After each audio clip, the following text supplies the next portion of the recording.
Israel country అనేటువంటిది చాలా చిన్న ప్రాంతం, లక్షల్లో ఉంటారు మహా అయితే. హైదరాబాద్ ఎంత ఉంటుందో అంతే ఉంటుంది ఆ ప్రాంతం అంతా కూడా. చుట్టూ దాదాపు 8, 9 లేదా 10 దేశాలు ఉంటాయి, అన్నీ కూడా ముస్లిం కంట్రీస్ ఉంటాయి.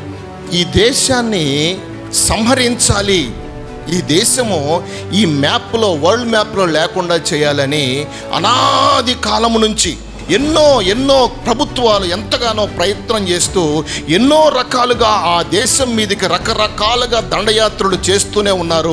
రకరకాలుగా ఆ దేశాన్ని సర్వనాశనం చేద్దామని చెప్పి ఆలోచన కలిగి ఉన్నారు. కానీ ఎప్పుడు యుద్ధం వచ్చినా కానీ, ఎప్పుడు ఎలాంటి క్లిష్టమైనటువంటి పరిస్థితి వచ్చినా కానీ ఆ దేశము బలము పుంజుకొని, ఆ దేశానికి ఇతర దేశాలు సపోర్ట్ చేసినా చేయకపోయినా సరే ఆ దేశము తనకి తానుగా బలము పుంజుకొని, తనకి తానుగా అభివృద్ధిలోనికి వచ్చి ఎంతో విస్తారమైనటువంటి సంపదను తను సృష్టించుకొని అది ఆ యొక్క దేశంలో దాచిపెట్టుకున్నట్లుగా నేను మీకు జ్ఞాపకం చేస్తూ ఉన్నాను. ఇప్పుడు ఆ ఇజ్రాయెల్ దేశం వైపు చూస్తూ ఉంటే అందరూ కూడా భయపడిపోతూ ఉన్నారు.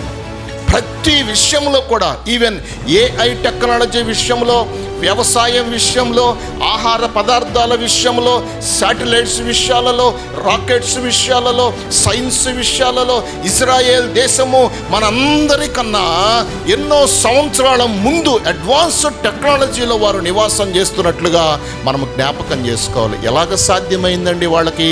ఎలాగ సాధ్యమైందంటే వాళ్ళు ఎంతో కష్టపడి పనిచేసేటటువంటి ప్రజలు అంటండి. దేశము కొరకు నిలబడతారంట, దేశము కొరకు వారి సంపదనిస్తారంట, దేశము కొరకు వారు రక్తాన్ని చిందిస్తారంట, దేశము కొరకు వారు త్యాగం చేస్తారంట.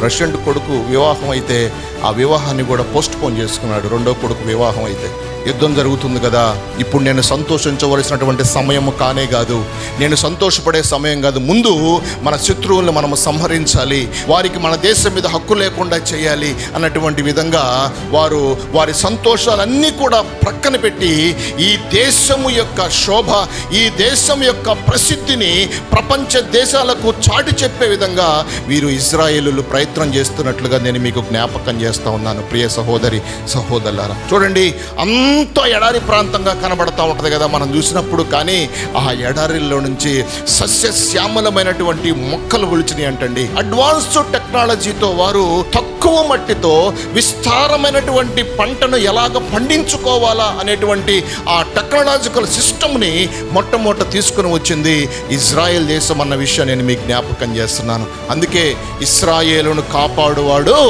కునుకడు, ఆయనే నిద్రపోవట్లేదు దేవుడు.